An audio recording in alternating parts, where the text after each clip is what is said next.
नमस्कार, आप देख रहे द न्यूज वर्ल्ड और मैं हूं आपके साथ पूजा। खबरों पर जाने से पहले एक नजर डालते हैं टॉप हेडलाइंस पर। पूर्व प्रधानमंत्री डॉक्टर मनमोहन सिंह के निधन पर प्रदेश में 7 दिन का राजकीय शोक घोषित किया गया। जोधपुर रेंज की साइक्लोनर टीम ने 6 सालों से फरार चढ़े मादक पदार्थ तस्करी के आरोपी को किया गिरफ्तार।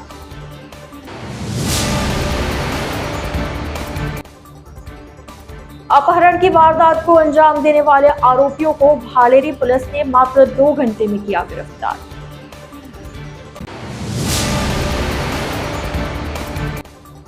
केंद्रीय कृषि मंत्री शिवराज सिंह चौहान ने काजरी का निरीक्षण कर सफलतम प्रयागों के लिए पूरी टीम को बधाई दी। तो यह थी हेडलाइंस और अब खबरें विस्तार से। राज्य सरकार ने पूर्व प्रधानमंत्री डॉक्टर मनमोहन सिंह के निधन पर प्रदेश में 7 दिन का राजकीय शोक घोषित किया है। स्वर्गीय मनमोहन सिंह के सम्मान में राज्य में 26 दिसंबर 2024 से 1 जनवरी 2025 तक 7 दिन का राजकीय शोक रहेगा। इस दौरान राष्ट्रीय ध्वज आधे झुके रहेंगे तथा किसी भी आधिकारिक मनोरंजन कार्यक्रम का आयोजन नहीं किया जाएगा, जिसके चलते जोधपुर जिला कलेक्ट्रेट कार्यालय के बाहर लगे राष्ट्रीय ध्वज को भी आधा झुकाकर शोक प्रकट किया गया। पूर्व प्रधानमंत्री डॉक्टर मनमोहन सिंह का निधन गुरुवार को नई दिल्ली स्थित अखिल भारतीय आयुर्विज्ञान संस्थान में हो गया। भारत सरकार द्वारा शनिवार को डॉक्टर मनमोहन सिंह को राजकीय सम्मान के साथ अंतिम विदाई दी जाएगी। अंतिम संस्कार के दिन सभी राजनयिक मिशनों एवं विदेशों में भी उच्चायोगों में राष्ट्रीय ध्वज आधे झुके रहेंगे। अपराधियों की हर साजिश को नाकाम कर उन्हें जेल की सलाखों के पीछे पहुंचाने का पर्याय बन चुकी जोधपुर रेंज की साइक्लोनर टीम ने एक बार फिर बड़ी सफलता हासिल करते हुए पिछले 6 सालों से फरार चल रहे मादक पदार्थ तस्करी के एक बड़े आरोपी को गिरफ्तार किया। साइक्लोनर टीम ने यह 62वीं सफलता हासिल की। जोधपुर रेंज आईजी विकास कुमार ने बताया कि साइक्लोनर टीम ने पिछले 6 वर्षों से फरार चल रहे इन जिलों के मोस्ट वांटेड मादक तस्करी के 25,000 रुपए के इनामी आरोपी जसराम उर्फ जसराज को गिरफ्तार करने के लिए ऑपरेशन मद गवैया चलाया था और लगातार उसकी गिरफ्तारी के प्रयास किए जा रहे थे। उन्होंने बताया कि ऐसी सूचना मिली कि जसराम पहले मादक पदार्थ तस्करी के एक बड़े आरोपी खरताराम के साथ काम करता था। खरताराम की पुलिस एनकाउंटर में मौत हो जाने के बाद उसने चित्तौड़ के निम्बाहेड़ा में अपना खुद का काम शुरू कर दिया और बड़े स्तर पर अफीम डोडा पोस्ट की तस्करी कर रहा था। साइक्लोनर टीम ने 2 बार निम्बाहेड़ा में उसकी गिरफ्तारी का प्रयास किया, लेकिन सूचना लीक हो जाने के कारण वह मौके से फरार हो गया था। साइक्लोनर टीम को यह जानकारी मिली कि वह जैसलमेर के भणियाड़ा के फार्म हाउस में पार्टी करता है। इस पर साइक्लोनर टीम ने फार्म हाउस की पहचान करने के लिए जमीन खरीदने के बहाने उस इलाके में रेकी की। इसके बाद एक फार्म हाउस की पहचान हुई। कल जस्साराम और उसके 2 साथी बाबूराम और चेतन राम वहां पार्टी कर रहे थे। साइक्लोनर टीम ने दबिश देकर तीनों को गिरफ्तार किया। आरोपी से पूछताछ में मादक पदार्थ तस्करी से बड़े नेटवर्क का खुलासा होने की उम्मीद है और लगातार पूछताछ जारी है।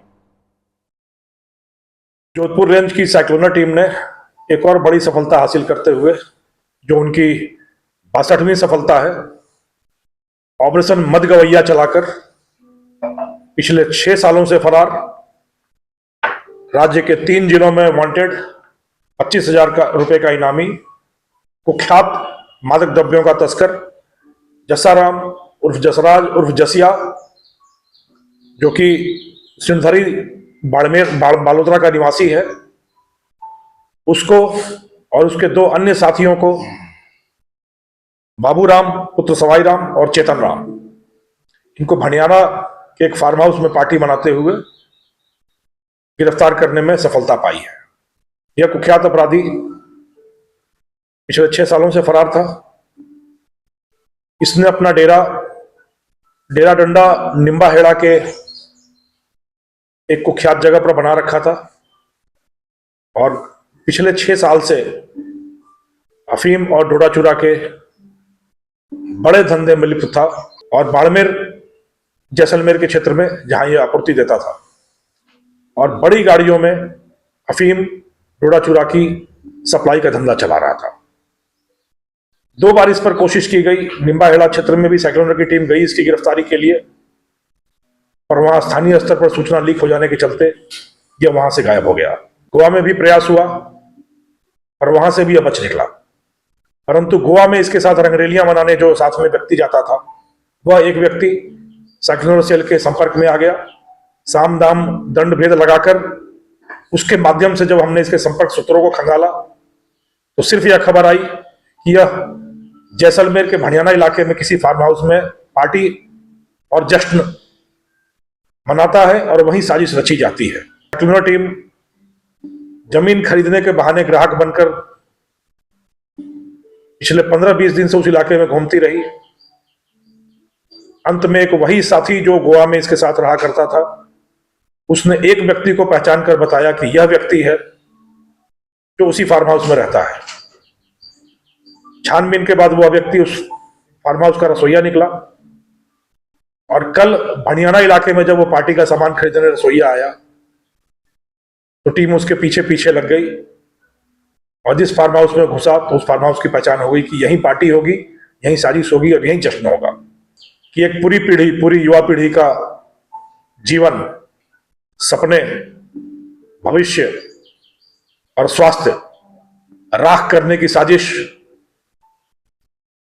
आग जलाकर, जश्न मनाकर, शराब पीकर की जा रही थी। साइक्लोनर टीम का विशेष ध्यान जो केंद्रित है वह है मादक द्रव्यों के तस्करों, बड़े मगरमच्छों पर लगातार कार्रवाई चल रही है। करीब करीब मैं मानता हूं ये 35 से 40 बड़े तस्कर जो बड़ी खेपें पहुंचाना, बड़ी आपूर्ति करना, यह काम कर रहे थे, उनको गिरफ्तार करने में अभी तक सफलता मिली है, और हमारा काम अभी भी अधूरा है। ऐसे बहुत सारे अभी भी सूत्र हैं, किंगपिन हैं, सरगना है, जो अपने व्यापार को चला रहे हैं। जब तक इनको नेस्तनाबूद नहीं कर दिया जाएगा, तब तक पुलिस का, खासकर सेक्शनल टीम का अभियान खत्म नहीं होगा, चैन से नहीं बैठेंगे। अपहरण की वारदात को अंजाम देने वाले आरोपियों को मात्र 2 घंटे में गिरफ्तार कर भालेरी पुलिस ने बड़ी कामयाबी हासिल की है। तारानगर उप पुलिस अधीक्षक रोहित सांखला ने बताया कि गुरुवार देर रात को भालेरी थाना क्षेत्र के गांव कानड़वा से एक लड़के को जान से मारने की नियत से उसके घर से 3-4 लड़के फॉर्च्यूनर गाड़ी में डालकर ले जाने की सूचना मिली, जिस पर भालेरी थाना अधिकारी जगदीश सिंह के नेतृत्व में थाने की टीम गठित कर जिले भर में नाकाबंदी करवाकर तलाश शुरू की गई। तकनीकी आधार पर बालक के संबंध में सूचना प्राप्त हुई, जिस पर भालेरी पुलिस व भानीपुरा थाना अधिकारी राय सिंह मय टीम के सहयोग से आरोपी अपहरणकर्ता रणवीर कैलाश कुमार कालू उर्फ चेतनाराम को वारदात के मात्र 2 घंटे में गिरफ्तार कर अपहृत बालक को सकुशल छुड़वाया और आरोपियों को गिरफ्तार कर पूछताछ शुरू कर दी। डीएसपी सांखला ने बताया कि आरोपियों को अगर 15 मिनट का समय और मिल जाता तो आरोपी बालक को जान से मार देते। कल देर रात पुलिस को सूचना मिलती है कि ग्राम कानड़वास से एक नाबालिग लड़के को कुछ 3-4 लड़के एक गाड़ी में बिठाकर अपहरण कर ले गए। श्रीमान एसपी साहब को के निर्देशानुसार पूरे ज़िले में नाकाबंदी करवाई गई और महज 2 घंटे में पुलिस ने, गश्ती दल ने उनको दस्तयाब कर लिया। इसमें 3 आरोपी जो हैं उनको दस्तयाब किया गया है। अपहरण जिसका हुआ था लड़के का, उसको भी दस्तयाब कर लिया और देर रात उसकी सुपुर्दगी भी उसके परिजनों को दे दी। इसके चलते पूछताछ के दौरान ये पता चला है कि इनकी कोई पुरानी रंजिश थी और मृत्यु कारित करने के आशय से इस लड़के का अपहरण किया गया था और इसको मृत्यु कारित करना ये लोग चाहते थे। केंद्रीय कृषि मंत्री शिवराज सिंह चौहान 2 दिवसीय दौरे पर जोधपुर आए हुए हैं। इस दौरान शुक्रवार को मंत्री शिवराज सिंह चौहान काजरी पहुंचे। वहां पहुंच मंत्री चौहान ने काजरी द्वारा फसलों पर किए जा रहे प्रयोगों का निरीक्षण किया। शिवराज सिंह चौहान ने बताया कि राजस्थान की जलवायु जहां बारिश ज्यादा नहीं होती, उसके बावजूद ऐसे जलवायु में कृषि को किस तरह सुगम बनाया जा सके और किसानों को कैसे फायदा पहुंचाया जा सके, इसके लिए काजरी द्वारा लगातार सफल प्रयोग किए जाते हैं। उन्होंने बताया कि काजरी में बैर, खजूर, किनवा जैसी फसलों पर प्रयोग कर किसानों के लिए सुगमता की जा रही है। इसके लिए पूरी काजरी की टीम को बधाई दी। निरीक्षण के दौरान काजरी के निदेशक ओपी यादव, शहर विधायक अतुल भंसाली मौजूद रहे। इसका ये है कि रबी और खरीफ। तो अभी रबी है तो हम क्या करते हैं कि यहाँ शुष्क क्षेत्र की जितनी भी मुख्य फसलें हैं, जैसे हमारे जीरा, इसबगोल, रायडा मुख्य फसलें हैं इस क्षेत्र की, तो हर फसल की सब वेराइटीज़ जो उपलब्ध हैं एक साथ लगाते हैं किसानों के लिए। और हार्वेस्टिंग पशु के साथ उसको वर्ष भर इनकम कैसे मिल सकते हैं अलग अलग कंपोनेंट से। तो अगर रेनफेड है पूरी तरह तो आपके पास सिल्वी पास्चर आपके साथ इसके लिए। दूसरा, राउंड द ईयर मिले इसके लिए बाउंड्री प्लांटेशन में हमारे यहाँ की लोकल वेजिटेशन है, साहिर साहब जानते हैं, जैसे कुंभट हमारा है, गुंदा हमारा है और डेट पाम इस रीजन में बहुत है। तो मारवाड़ का महातीर्थ है। हम जानते हैं वर्षा कम होती है, यहाँ की मिट्टी का अपना प्रकार है और यहाँ की अपनी समस्याएं हैं। कम पानी और ऐसे जलवायु में किसान कैसी फसल उगाए, उसके जो प्रयोग काजरी ने किए हैं वो अद्भुत है। मैं उसके लिए काजरी की पूरी टीम को हृदय से बधाई देता हूं। बेर की जो क्वालिटीज डेवलप की हैं, बेर हो, खजूर हो, अनार हो, मेथी हो, किनुआ हो, जीरा हो, एवरेज 200 मिलीमीटर बरसात में साल में कौन सी फसल ठीक हो सकती है और किसान कैसे खेती करते हुए अपनी आर्थिक आय बढ़ा सकता है, उसके अनेकों प्रयोग काजरी में हुए हैं। और इसलिए मैं किसानों के इस तीर्थ में आज आया हूं। एक प्रेजेंटेशन भी होगा, यहाँ के कामकाज को देखूंगा और आगे और कैसे बेहतर ढंग से बढ़ सकता है, क्योंकि प्रधानमंत्री नरेंद्र मोदी जी का जो मूल मंत्र है किसानों की आय बढ़ाना, उसको साकार करने में हम लोग दिनों रात जुटे हुए हैं। और ICR का, इस केंद्र का उसमें बहुत योगदान है। देखिए, भारत में अलग अलग एग्रो क्लाइमेटिक जोन है, कहीं ज़्यादा बारिश, कहीं कम बारिश, कहीं रेतीली मिट्टी, कहीं काली मिट्टी। तो हमको अनेकों प्रयत्न करने पड़ते हैं अलग अलग जलवायु क्षेत्रों के लिए, जहाँ किसान ठीक से खेती कर सके। मैं खुद कृषि मंत्री के साथ किसान भी हूँ, तो हमारी कोशिश ये रहती है कि हर परिस्थिति में किसान कैसे उत्पादन बढ़ाए, उसकी लागत घटाए और कैसे किसान को ठीक दाम दे।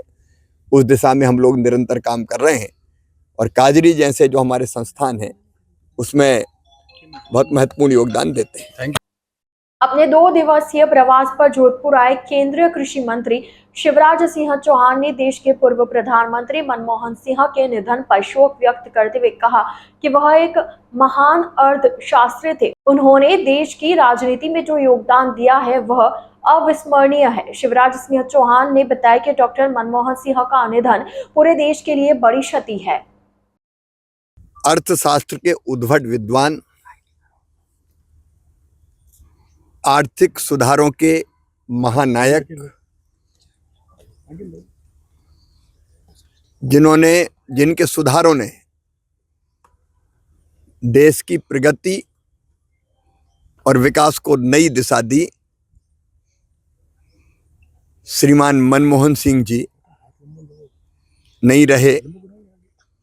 उनके जाने से आर्थिक सुधारों के एक युग का अंत हो गया। वो सहज, सरल, सौम्य, शिष्ट और कर्मठ प्रधानमंत्री थे और देश की विशेषकर आर्थिक दृष्टि से, आर्थिक सुधारों की दृष्टि से उन्होंने जो योगदान दिया है वो सदैव अविस्मरणीय रहेगा। उनके प्रधानमंत्रित्व काल में मुझे भी उनके साथ काम करने का मुख्यमंत्री के रूप में सौभाग्य मिला। गीता में एक श्लोक है, मुक्त संगो अनहमवादी धृति उत्साह समन्विता सिद्ध असिद्धियो निर्विकारा कर्ता सात्विक उच्चते। सात्विक कार्यकर्ता के गुण भगवान कृष्ण ने बताए थे अर्जुन को। मुक्त संगो जो सबको बराबर देखते थे, अहंकार शून्य थे, धैर्य और उत्साह से भरे हुए थे, ऐसे थे हमारे पूर्व प्रधानमंत्री श्रीमान मनमोहन सिंह जी। मैं उनके चरणों में श्रद्धा के सुमन अर्पित करता हूं। Thank you. Rajasthani horror comedy film Aavkara का टीजर लॉन्च किया गया। टीजर लॉन्च के दौरान प्रेस वार्ता कर फिल्म के बारे में जानकारी दी गई है। राजस्थानी फिल्म दिनेश राजपुरोहित ने निर्देशित की है, जिसमें जोधपुर के कलाकारों ने महत्वपूर्ण भूमिका निभाई। फिल्म के कलाकारों ने बताया कि हॉरर मूवी करना अपने आप में एक चैलेंज होता है, लेकिन सभी कलाकारों ने पूरी शिद्दत के साथ इस फिल्म में अभिनय किया है। फिल्म निर्देशक ने इस अवसर पर गुरु गोविंद कल्ला का स्मरण करते हुए बताया कि इस फिल्म को बनाने में उनका विशेष मार्गदर्शन रहा। सर, इस फिल्म में खास यही चीज़ है कि एक 4 दोस्तों की कहानी है। जो हम एक चाहते हैं ना सर, कि जब तक हम नहीं चाहेंगे तब तक हम बुरा नहीं बन सकते। तो ये भी ऐसे ही रोल पे मूवी बनाई है कि 4 दोस्त होते हैं, वो किस तरह से एक दूसरे को बुरा बनाने की कोशिश करते हैं। और मेन सरोस यही, हमने इसको क्या किया है, कॉमेडी में कन्वर्ट किया है, ताकि क्या है ना, एक लोगों को एंटरटेनमेंट मिले कि कोई भी अगर पैसा खर्च करके इंसान आ रहा है तो उसको वो मिले कि भाई हाँ, मैंने सही जगह इन्वेस्ट किया है। बस वही मेन कहानी का सारांश है इसका। बाकी इसकी शूटिंग हुई है जोधपुर और अपने कोटा साइड में और अपने जालोर साइड में। यही बेल्ट, अपना बेल्ट ही इसमें शूट हुआ है। और क्वेश्चन है? हाँ, ये सर, ये 25 डेज का शूट था कि एक्चुअली ज़्यादा टाइम लगता है, बट हमने क्या है ना, शॉर्टकट इसको निपटाया है। और इसका मूल लागत इसका जो भी है 45 लाख का है, बाकी रिलीजिंग अदर है इसका पूरा।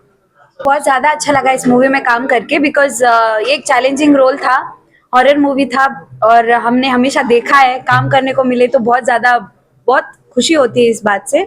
तो बहुत ज़्यादा चैलेंजिंग रोल था, बट बहुत ज़्यादा एंटरटेनमेंट भी है इस मूवी में। कॉमेडी प्लस हॉरर है, जो कि राजस्थान की पहली मूवी ऐसी होगी जो कि दिनेश सर ने बनाई है। तो लोग से सपोर्ट चाहेंगे हम कि बहुत सारा सपोर्ट करें और खूब सारा प्यार दे हमारी मूवी को, ताकि हम लोग और भी अच्छी अच्छी मूवीज़ निकाल सकें। Thank you. मूवी तो सब चैलेंज था मेरे लिए, तो क्योंकि बिना विजय का अनुभव था, लेकिन दिनेश जी ने पूरा अच्छे से मूवी बनाई।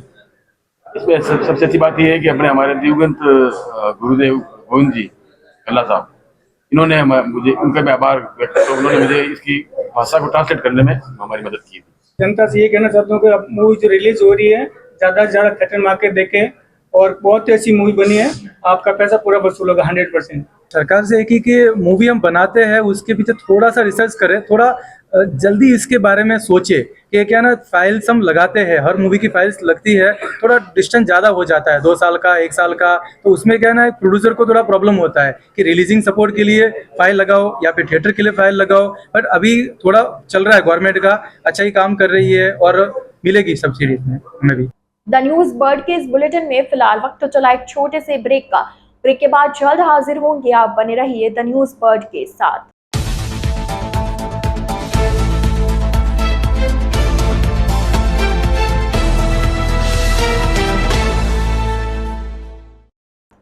ब्रेक के बाद आपका स्वागत है।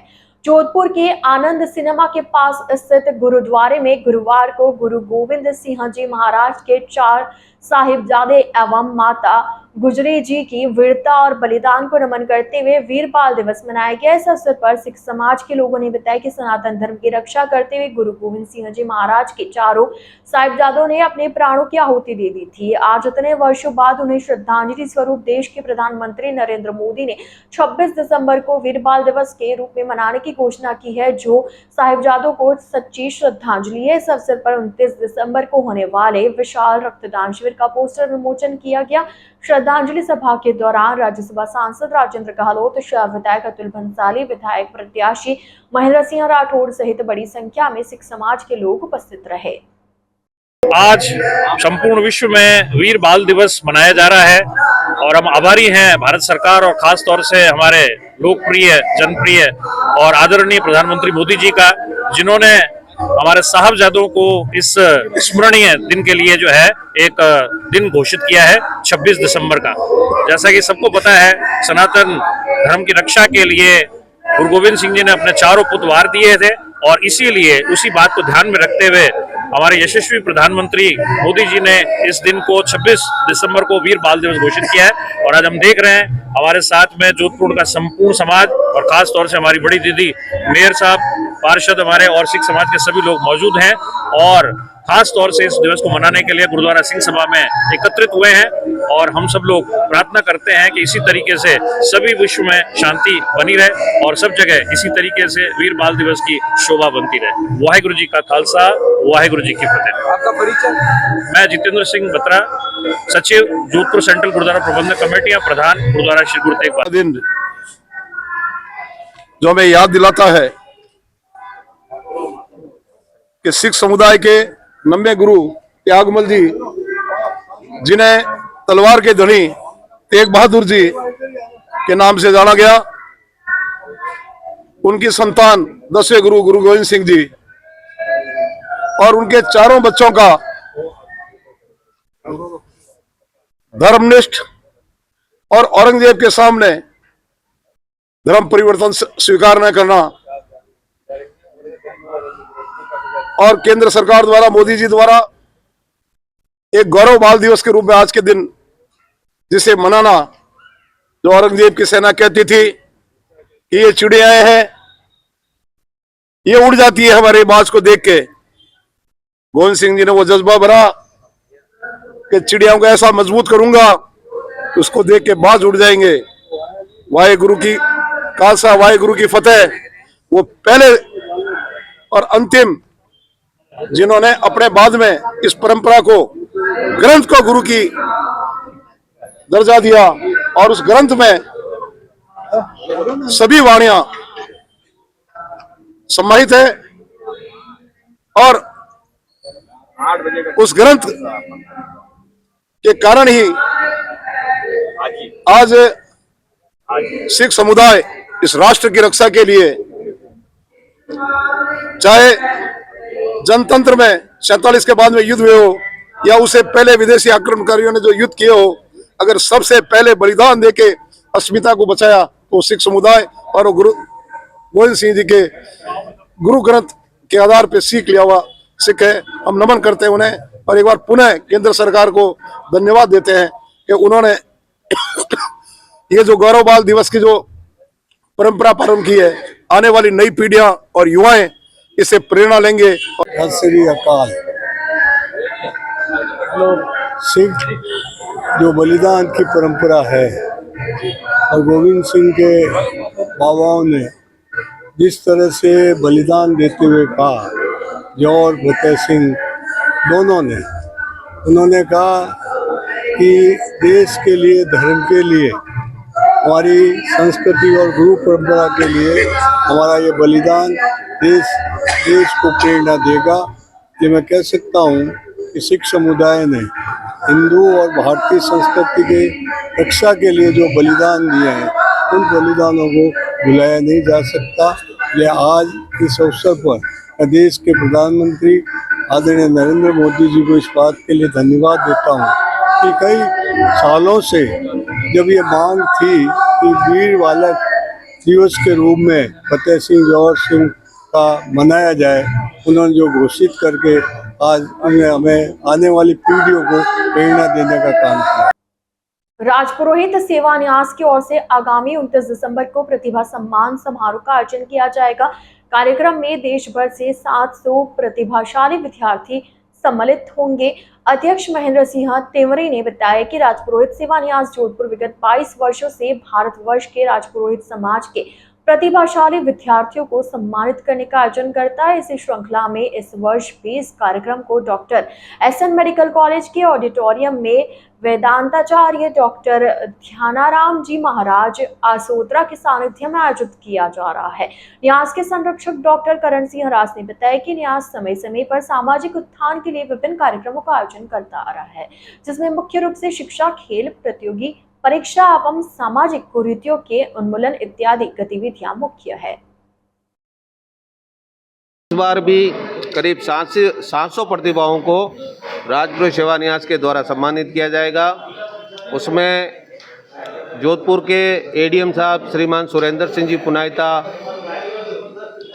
और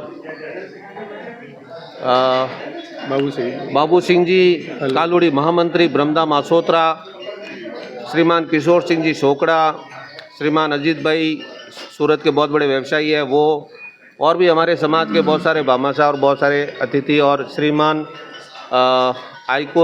पुणे के आयकर अधिकारी है श्रीमान बीक सिंह जी चाड़वास, वो भी कार्यक्रम में उपस्थित रहेंगे, और जिला शिक्षा अधिकारी ओम सिंह जी राजपुरोहित। इस बार कार्यक्रम की रूपरेखा बहुत ही काफ़ी समय से इसके लिए तैयारी की जा रही है। हमारे अध्यक्ष श्रीमान महेंद्र सिंह जी और उनकी पूरी टीम, महेंद्र सिंह जी तिवारी के नेतृत्व में पूरी तैयारी की गई है। इस बार हमारे सबसे हाईएस्ट स्कोर पे बच्चे सम्मानित हो रहे हैं, जिसमें करीब 700 से ऊपर की संख्या है।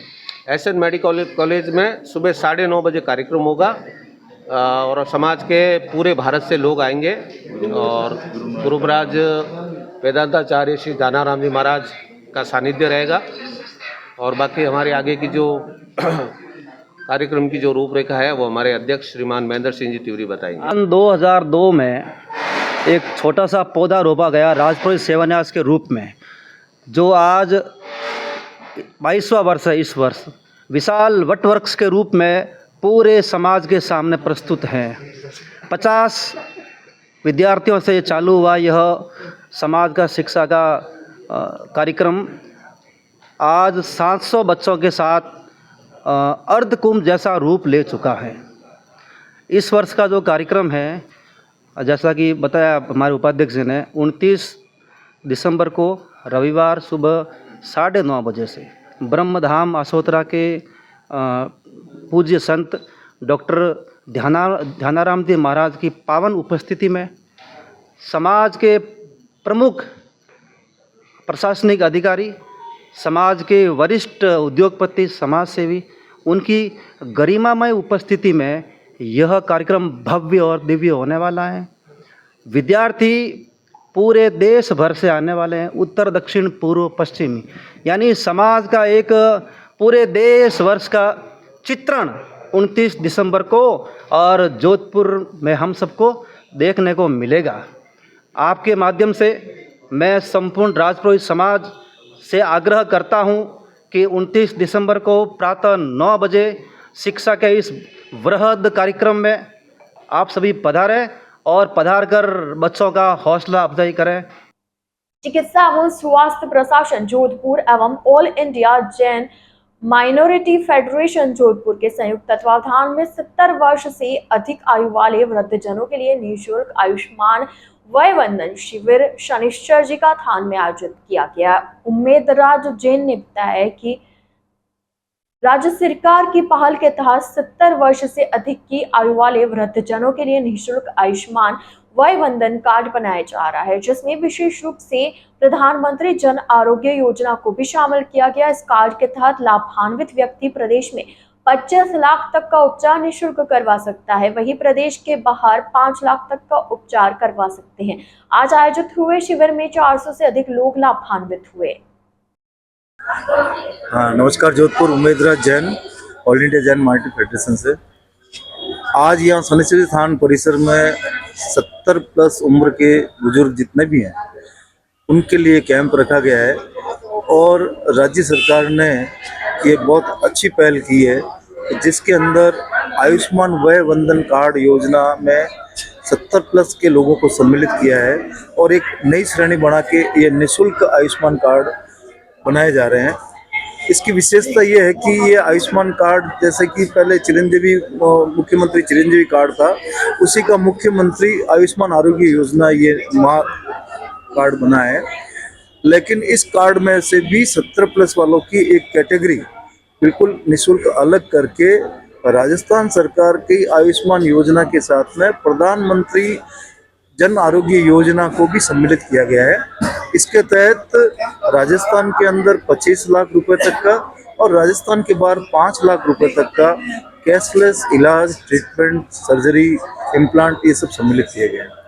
तो ये बहुत बड़ी बात है कि इस तरह की बुजुर्गों के प्रति सहिष्णुता की सरकार ने जो अपनाई है, और ये जो प्रिविलेज देने के लिए जो घोषणा की है, इसके तहत ये आज तीसरा कैंप यहाँ चिकित्सा एवं स्वास्थ्य प्रशासन जोधपुर के सहयोग से यहाँ पे आयोजित किया जा रहा है। और अब तक इसके अंदर कम से कम हम लोगों ने 400 साढ़े 400 लोगों को आयुष्मान कार्ड बना दिए हैं, और ये आयुष्मान वय वंदन कार्ड बन के उनके रेजिडेंस एड्रेस पे ही डिलीवर्ड होंगे। यहाँ केवल ऑनलाइन कार्ड बनाया जाता है, चिकित्सा एवं स्वास्थ्य प्रशासन का स्टाफ हमारे साथ में एसोसिएट है और वो ये सारी कार्रवाई करते हैं। और बड़ी प्रसन्नता होती है कि जब बुजुर्ग इतने उत्साह से इन कैंप में आते हैं और उनको ये प्रिविलेज का जब कार्ड बन जाता है तो उनके चेहरे पे जो खुशी है बस उसी में सरकार का और जहाँ तक मेरा व्यक्तिगत ताल्लुक है सुकून की बात है कि हम बुजुर्गों के लिए कुछ कर पाए। आज ही हमारा ये 30वां कैंप था और हमारा ये प्रयास रहेगा कि हर क्षेत्र के अंदर हम बुजुर्ग को ज़्यादा मूवमेंट नहीं करना पड़े, उनको ज़्यादा परेशान नहीं होना पड़े, तो यथासंभव हम अलग अलग क्षेत्रों में इसके कैंप आयोजित करेंगे। अभी हमने मारवाड़ इंटरनेशनल पावटा और आज सनिचर थान में किया है, आगे अलग अलग क्षेत्रों में भी हमारा प्लान है। इसलिए सभी बुजुर्गों से निवेदन है कि वो ये परेशान ना हो, हम कोशिश करेंगे कि उनके क्षेत्र में आके ये कैंप आयोजित करें।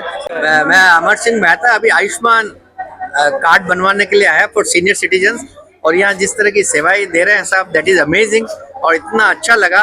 विद इन 10 मिनट्स में मेरा सारा काम हो गया, सिर्फ आधार और OTP से वेरीफाई हुआ और कार्ड तैयार। और उन्होंने कहा अगर आपको इमीडिएटली चाहिए तो आप कहीं से भी ये दिखला सकते हैं और अगर आप वेट करोगे तो आपके घर पर डिलीवर होगा। They are providing the best of the services and I want to congratulate and thanks them for this. Akhil Bharatiya Pushtikar परिषद जोधपुर शाखा के तत्वावधान में पुष्करना समाज के लिए चल रही 5 दिवसीय खेलकूद प्रतियोगिता का पहला सेमीफाइनल मुकाबला शुक्रवार को जोधपुर के श्री उम्मेद राज के स्टेडियम में खेला गया।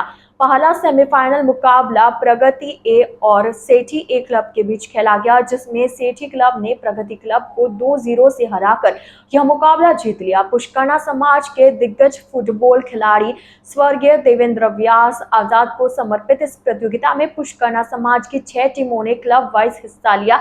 वहीं इस प्रतियोगिता का फाइनल मुकाबला 29 दिसंबर को खेला जाएगा।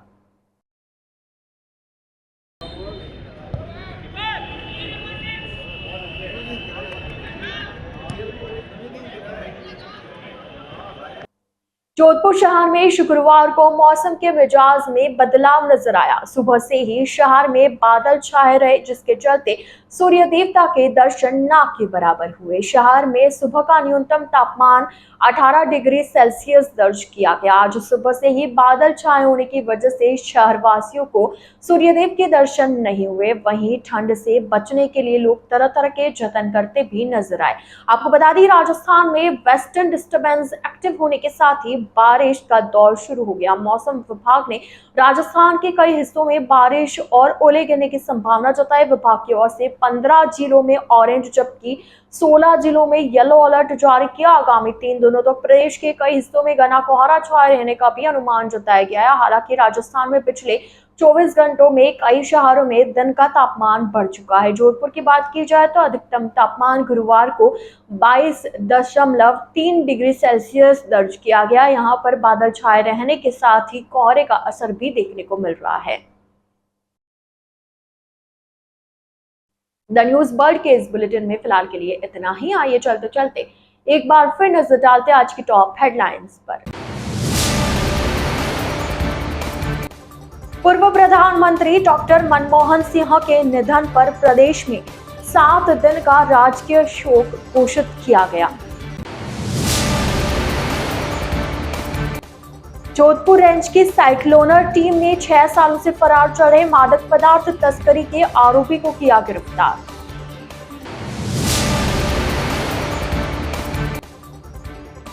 अपहरण की वारदात को अंजाम देने वाले आरोपियों को भालेरी पुलिस ने मात्र 2 घंटे में किया गिरफ्तार।